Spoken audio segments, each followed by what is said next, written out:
On the morning of December 24th, a woman vanished.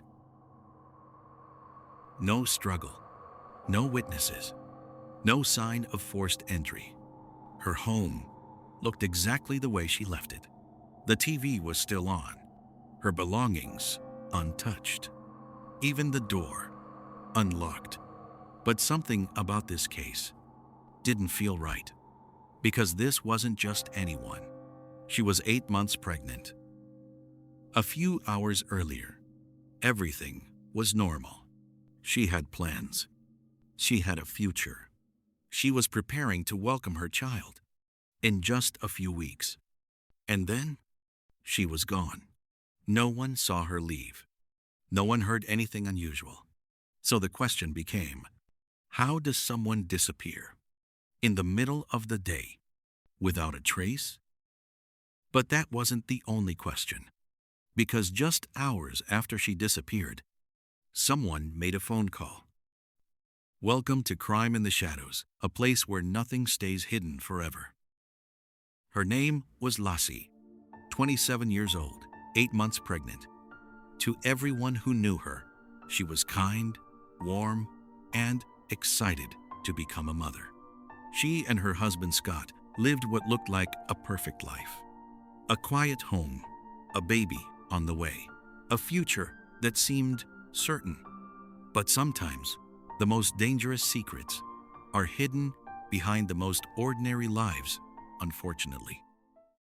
At first, nothing seemed out of the ordinary. But then, small details started to surface. Scott had been making phone calls late at night, conversations he never mentioned, a life Laci didn't know about. And then came the detail that would change everything. Scott was having an affair. But it wasn't just the affair. It was what he said. Before Laci even disappeared, Scott had already told his mistress that he had lost his wife. How sad, right? Or should we call it pathetic? Lost her before she was even gone. On December 24th, the day Laci disappeared, Scott said he went fishing that morning. He came home and she was gone. No signs of forced entry, no struggle, nothing missing. Just silence. But something felt off.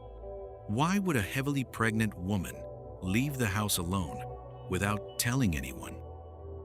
And why did Scott seem strangely calm? 3 days after Laci vanished, investigators found something they almost missed. Not in the house, not in the neighborhood, but in a place no one thought to look at first. A detail so small. It didn't seem important until it actually became important.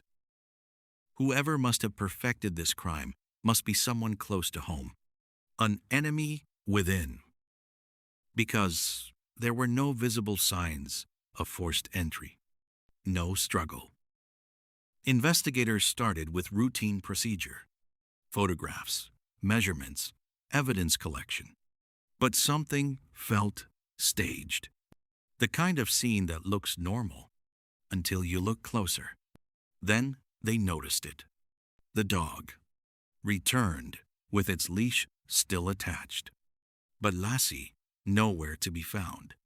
That detail didn't sit right, because dogs don't just come home alone unless something interrupted the walk. And then they looked at Scott. At first, Scott's story seemed simple. He went fishing. He came home. She was gone. But simple stories fall apart under pressure. Investigators retraced his steps, minute by minute. And that's when things started to turn against Scott. He said it was a last-minute trip. Spontaneous. But records showed something else. He had already looked up the location days earlier. So the question became, why prepare for something you claim was unplanned. And then there was the timing. The window between when Laci was last seen and when Scott left the house. Too tight, too convenient. Detectives began asking a different question now. Not what happened to Laci, but what is Scott not telling us? And then came the phone records. Late night calls, repeated numbers, a name that would soon become impossible to ignore. Amber. This wasn't just a one-night stand affair. It was a completely different life, different stories, different truths.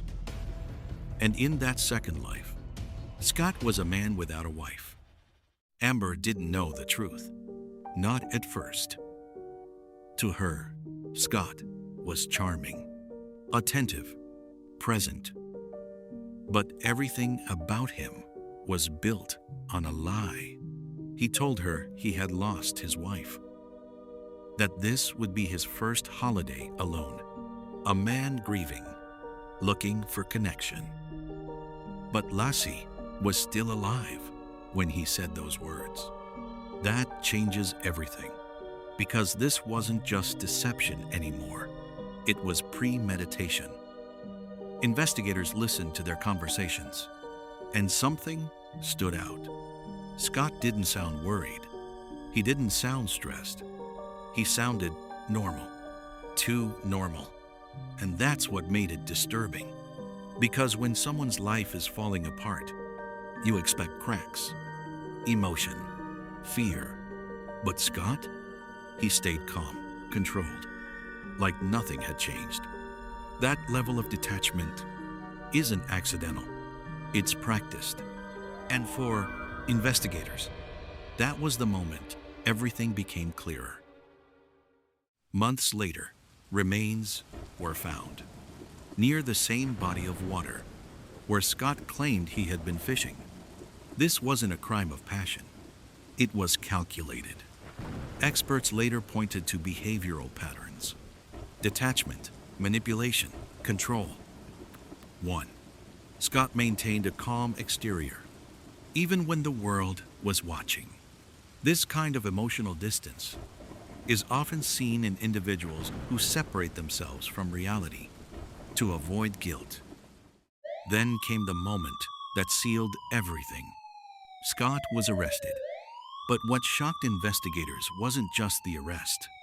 It was what he had with him: disguises, cash, multiple phones. It looked like he was planning to disappear.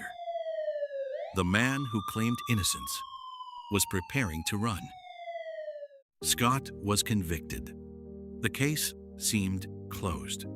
But even today, some still question, was all the evidence enough? Was there more to the story? Or was the truth exactly what it seemed? Years later, this case still lingers, not just because of what happened, but because of what might still be missing. Some believe the truth is clear. Others aren't so sure. Because when you look closely, there are still questions that don't have answers. So now, I want to hear from you. Do you think this was carefully planned from the very beginning? Or did something go wrong and spiral out of control? And more importantly, do you believe justice was truly served? Or is there still something hidden in the shadows? If you want to uncover more stories like this, stories where the truth isn't always what it seems, then subscribe to Crime in the Shadows.